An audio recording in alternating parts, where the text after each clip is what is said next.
Olá pessoal, tudo bem? O meu nome é Júlio César Veloso e eu estou aqui mais uma vez para comentar com vocês um livro da minha biblioteca, recomendar uma leitura, oferecer para vocês chaves, que facilitem essa leitura.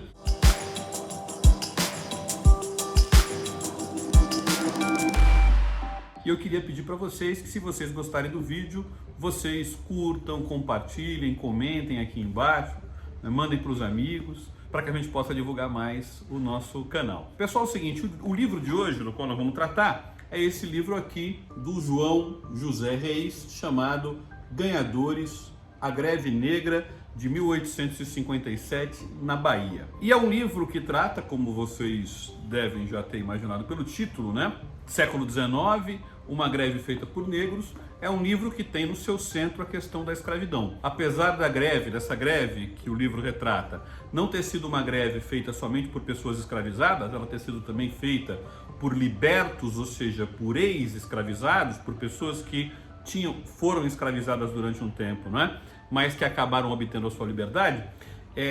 A escravidão está no centro do raciocínio do livro. Em primeiro lugar, porque o autor, o professor João José Reis, é um dos maiores especialistas em escravidão do mundo, a gente talvez possa dizer. É um dos maiores historiadores do Brasil, certamente, e um historiador de grande projeção internacional. Então ele, como um estudioso da escravidão, escreveu um livro que tem a escravidão como um tema obviamente central, E também porque a gente está no século XIX, que é um século no qual a escravidão é absolutamente central. É uma coisa que eu sempre digo aos meus alunos, O Brasil se constitui como nação independente no século XIX. Nós vamos comemorar agora, Comemorar no sentido de relembrar juntos, os 200 anos da independência do Brasil. E é bom a gente lembrar que o Brasil se constitui como nação independente, renovando os seus votos com a escravidão, ampliando a escravidão. O século XIX é o século da constituição da cafeicultura, que se estabelece, se desenvolve, baseada no trabalho de pessoas escravizadas, Então, um livro sobre o século XIX, e esse tema, obviamente, é um livro que tem a escravidão no seu centro. A gente tem que lembrar que esse tema da escravidão é um tema central para o Brasil, para compreender os dilemas que o Brasil tem, para compreender os problemas que o Brasil tem, para compreender o racismo, Então, compreender melhor a escravidão é uma tarefa de qualquer pessoa que se interesse por compreender o Brasil. E esse livro, apesar de tratar de uma greve especificamente, ele me parece ser um livro muito interessante para a gente compreender melhor o que de fato foi a escravidão no Brasil, Uma coisa que o professor João fala, que o professor João cita desde o começo, e que é uma coisa muito importante da gente lembrar sempre, é em primeiro lugar, o peso que a escravidão tem na história do Brasil, mas, por outro lado também, o peso que o Brasil tem na escravidão moderna. Os números variam um pouco, Mas a gente pode, o professor João até cita números com alguma variação do que eu vou dizer, mas a gente pode dizer assim, com um grau bastante grande de segurança e de certeza, que por volta de 12 milhões de pessoas foram retiradas à força da África e trazidas para as Américas. Desses 12 milhões, alguma coisa como 2 milhões não suportou a travessia e morreu no caminho. Então chegaram com vida no conjunto das Américas por volta de 10 milhões de pessoas. Desses 10 milhões de pessoas, mais de 5 milhões, alguns números falam em 5,6 milhões, chegaram no Brasil. Então, mais da metade de todas as pessoas escravizadas que foram retiradas à força da África e que chegaram com vida nas Américas, chegaram no Brasil.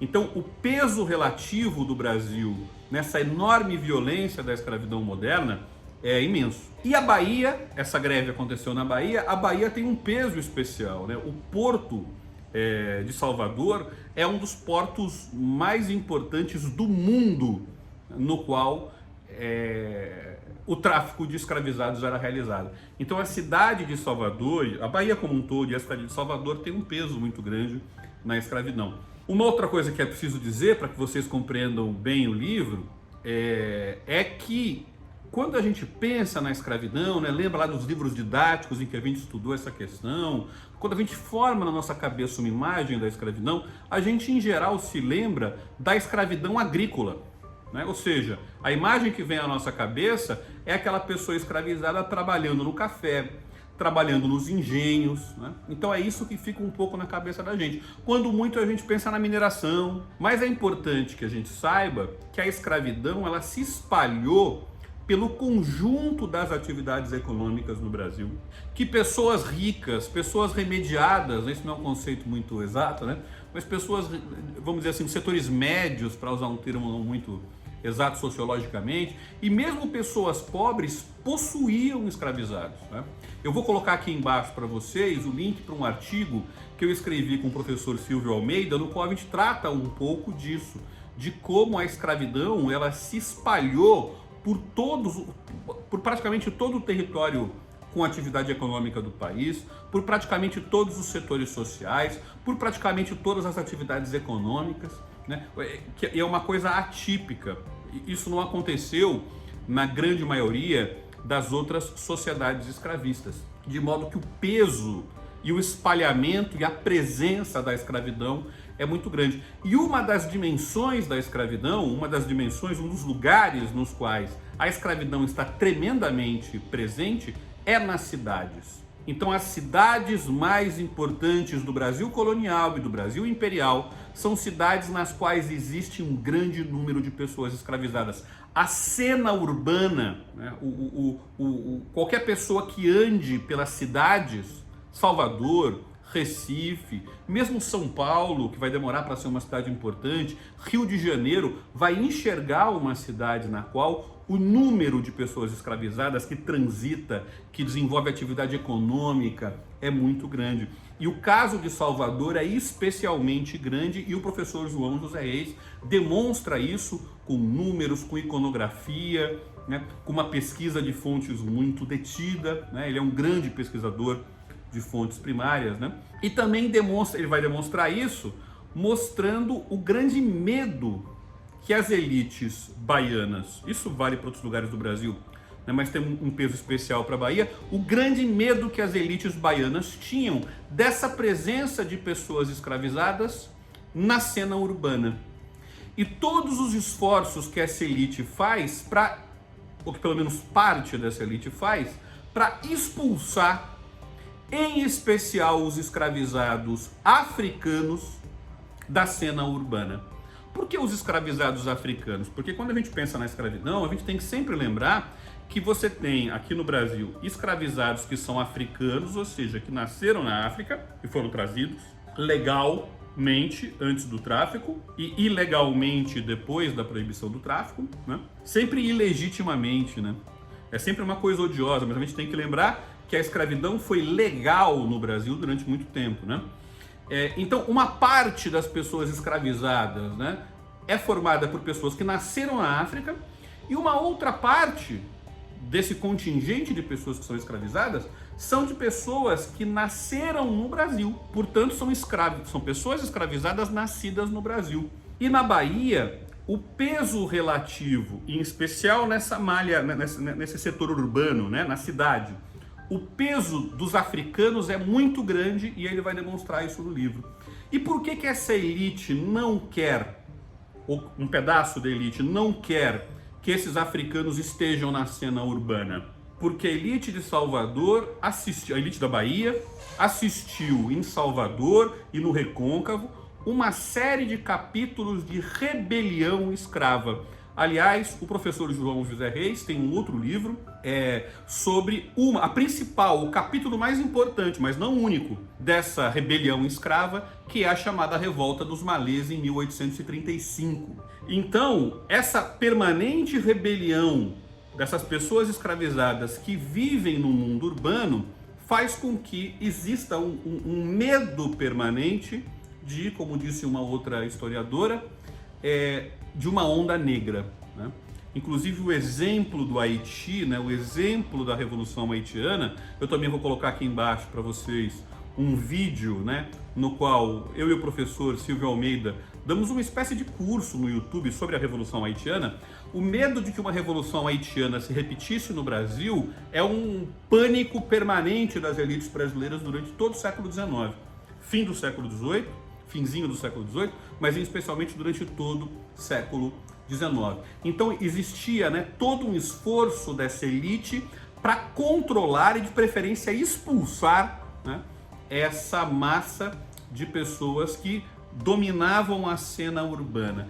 Por que eu falei para vocês que essa era uma tarefa que se colocava uma parte da elite, não toda? Porque uma outra parte da elite se beneficiava do trabalho urbano dessas pessoas escravizadas e também dos libertos, ex-escravos, né, que trabalhavam nessa cena da cidade. Se beneficiavam como? Uma parte muito grande de um trabalho tremendamente útil que acontecia nas cidades era feita por essas pessoas escravizadas. Que trabalho era esse? Era o trabalho de carregar coisas. Então você tem, por exemplo, agindo nessa greve politicamente o tempo todo, a associação comercial. Aliás, uma das coisas mais interessantes do livro, né? As lutas dos grupos que vão se dando em torno à greve, né? A associação comercial que se apavora com a greve. Por quê? Porque quem é que carrega os produtos do comércio em Salvador? Quem carrega são esses trabalhadores escravizados e ex-escravizados, né, que trabalham na cidade de Salvador.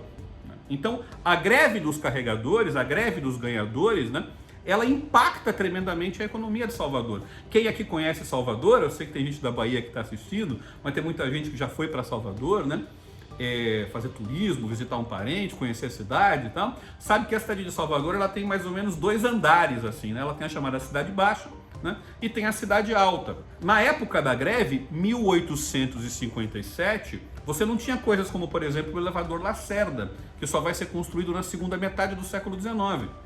Você tinha poucas alternativas para fazer esse percurso entre a Cidade Baixa e a Cidade Alta. E como é que as mercadorias e as pessoas, já falo disso, eram transportadas de baixo para cima da cidade? No lombo, nos ombros, né, a partir da força física desses carregadores, né? Então, na verdade, você tem um trabalho urbano que é uma espécie de serviço essencial. Então, a elite baiana, ela se divide um pouco entre uma vontade de colocar essas classes perigosas para fora da cidade, vá para o campo, trabalhar no eito, volte para a África, né? Uma vontade de tirar essas classes perigosas de lá, que já haviam se demonstrado, né, altivas, rebeldes e tal. Por um lado essa vontade, mas por outro lado a percepção de que o trabalho dessa gente era necessário para que a cidade funcionasse. Para que a cidade funcionasse do ponto de vista econômico, para que as pessoas se movimentassem, para que as mercadorias se movimentassem, né? Então imaginem, coloquem na cabeça de vocês, e se vocês lerem o livro, né, o professor João José Reis vai ajudar essas imagens a se formarem na cabeça de vocês. Imaginem uma Salvador tomada por trabalhadores negros e negras, escravizados e ex-escravizados, que trabalham na cidade, né? Então o que você tem? Você tem, por exemplo, as chamadas ganhadeiras, né, que são mulheres que vão trabalhar vendendo coisas, em muitos casos vendendo comida, vão trabalhar, pessoal, e vão pagar impostos, né, para a Prefeitura de Salvador. Não existia nessa época, né? Quem dominava, na verdade, vamos dizer assim, a administração das cidades era a Câmara Municipal, né? Mas pagando impostos para a Câmara Municipal. O professor João José Reis mostra que, inclusive, as mulheres nesse trabalho urbano ganham mais do que os homens. Então elas estão ali vendendo comida na cidade, o que é uma coisa importante para o funcionamento da cidade. Elas estão ali vendendo outras coisas, né, vendendo objetos na cidade. Então você tem as mulheres vendendo objetos e vendendo bastante, né, comida na cidade, na cena urbana ali de Salvador. E você tem os homens desenvolvendo uma série de outros trabalhos. Eles são sapateiros, são ferreiros, né, são barbeiros, né, e uma grande parte deles é carregador. Eles vão carregar, às vezes, líquidos pela cidade, água, né? Eles vão, por exemplo, um dos vereadores, né, mais radicais contra esses trabalhadores é um sujeito que tem uma empresa que vende água, porque ele vê esses carregadores como concorrentes dele, né, como desenvolvedores de uma atividade que concorre com eles, né? Então eles carregam líquidos, carregam muitas vezes excrementos, né? Então eles vão jogar fezes, vão tirar fezes das casas e vão jogar nos rios, essas pessoas escravizadas e livres que trabalham como carregadores, né? Eles vão carregar mercadorias, coisas que chegam no porto e que precisam subir, por exemplo, para a cidade alta ou ser movimentadas na própria cidade baixa. E eles vão carregar também pessoas.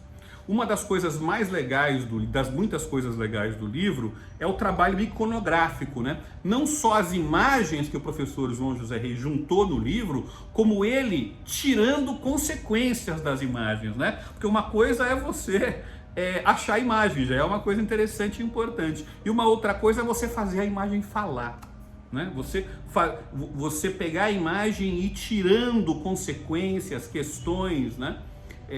Que as imagens mostram, né? E que só uma pessoa com estudo, né, com pesquisa e também inteligente, né, também perceptiva, é capaz de fazer, né, a imagem falar de forma assim bastante eloquente. Ele faz isso no livro. Então você tem as mulheres fazendo esse tipo de atividade e os homens, em grande parte carregadores, carregando líquidos, carregando mercadorias, carregando pessoas, né? Então, o que a Prefeitura de Salvador, né, ou a Câmara Municipal, né, para ser mais exato, de Salvador, faz que provoca a greve? Ela, na verdade, com o intuito de controlar a atividade desses carregadores especificamente, ela lança uma postura municipal. Uma postura municipal como se fosse uma lei, tá? Uma postura municipal que exige que esses trabalhadores, em primeiro lugar, né, andem com uma placa no peito, uma placa de identificação no peito. Esses carregadores andem com uma placa, nessa placa vai uma numeração, paguem uma quantia em dinheiro, e no caso dos trabalhadores que não são escravizados, que não são propriedade de ninguém, né, essa postura, essa lei também exige que eles tenham um fiador idôneo, ou seja, uma pessoa que garanta, né, a idoneidade do seu trabalho. Então a lei, ela tem essas disposições principais. E os trabalhadores, esses carregadores, reagem a essa lei, né, com uma greve. Que é, na verdade, pessoal, talvez seja a primeira greve da história do Brasil, né? Claro que você tem, né, pequenas paralisações, né, o que talvez a gente possa chamar de Operação Tartaruga, uma coisa assim e tal, né?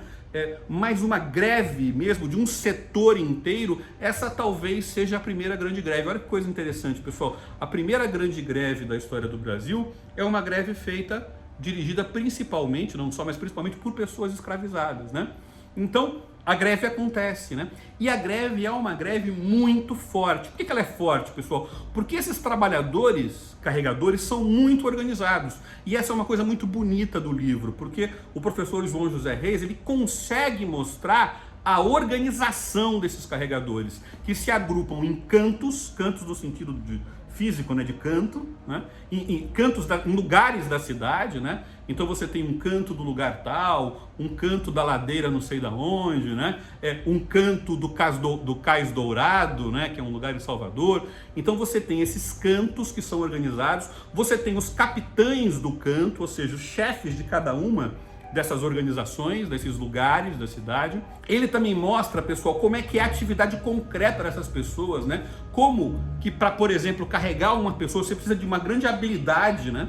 Não é fácil carregar uma pessoa, é difícil carregar uma pessoa, e não derrubar a pessoa, e manter a cadeira, né, razoavelmente equilibrada, né, a cadeira na qual essas pessoas são carregadas, né, mantê-la razoavelmente equilibrada, como isso pede uma habilidade, como isso pede, né, uma espécie de jogo, né, combinado entre os dois carregadores, porque um leva, né, um pau assim, né, um leva na frente, outro leva, né, carrega no ombro atrás, né, e eles vão trocando de ombro, né? Então ele vai mostrando como esse trabalho é um trabalho que pede habilidade, que exige habilidade, e ao mesmo tempo como a organização para a realização de um trabalho eficiente é a mesma organização que permite que a greve seja uma greve bem feita, com grande adesão, vitoriosa, né? Então, pessoal, em suma, é um livro muito interessante, né? Que não só conta uma história específica, que é a história dessa greve, como também revela pra gente coisa que muita gente não sabe. Como, por exemplo, esse fato, né, de que uma parte dos escravizados trabalha na rua. Que uma parte dos escravizados, né, trabalha na rua, ganha uma certa quantia, às vezes mora fora da casa do seu senhor, né, ganha uma quantidade de dinheiro semanal, paga ao senhor uma parte desse ganho, né? Semanalmente, fica com uma outra parte desse ganho. Então, o livro serve para que a gente possa perceber, pessoal, como essa violência indizível da escravidão, ela assumiu formas muito complexas e muito diferentes, né? E é importante a gente sempre lembrar que conhecer bem a escravidão ajuda a gente a conhecer o Brasil. É claro que a gente não pode fazer comparações assim muito com coisas que sejam muito diferentes, a gente tem que ser cuidadoso ao fazer comparação, né? Em especial porque a violência da escravidão é tão grande, né, que, em certo sentido, comparar lá coisas do nosso mundo, né, pode nos levar a diminuir a violência da escravidão, né? Mas é irresistível, né, a gente pensar que essas pessoas que trabalham hoje, né, em cima de bicicletas, com jornadas violentíssimas, né, carregando peso, né, como a gente viu na última greve feita, na última paralisação feita, né, pelos empregadores, né, faz alguns meses, né, às vezes o sujeito está ali em cima de uma bicicleta, né, carregando comida e sem ter comido, né, carregando comida com fome, né. Então a gente é irresistível, né, a gente pensar que existe algum tipo de ligação entre essas pessoas escravizadas do século XIX e essas pessoas que hoje são tão violentadas por um trabalho duríssimo, que é esse trabalho feito pelos entregadores que hoje, né, dominam a cena das grandes cidades e têm cumprido um papel muito importante para todos nós, em especial na pandemia. Pessoal, então é isso. O livro da semana é Ganhadores, do professor João José Reis. Eu espero ter feito aqui um resumo minimamente condizente, né, à enorme qualidade desse belíssimo livro que trata desse capítulo da história dos trabalhadores e trabalhadoras do Brasil, tá bom? É isso, um abraço a todos.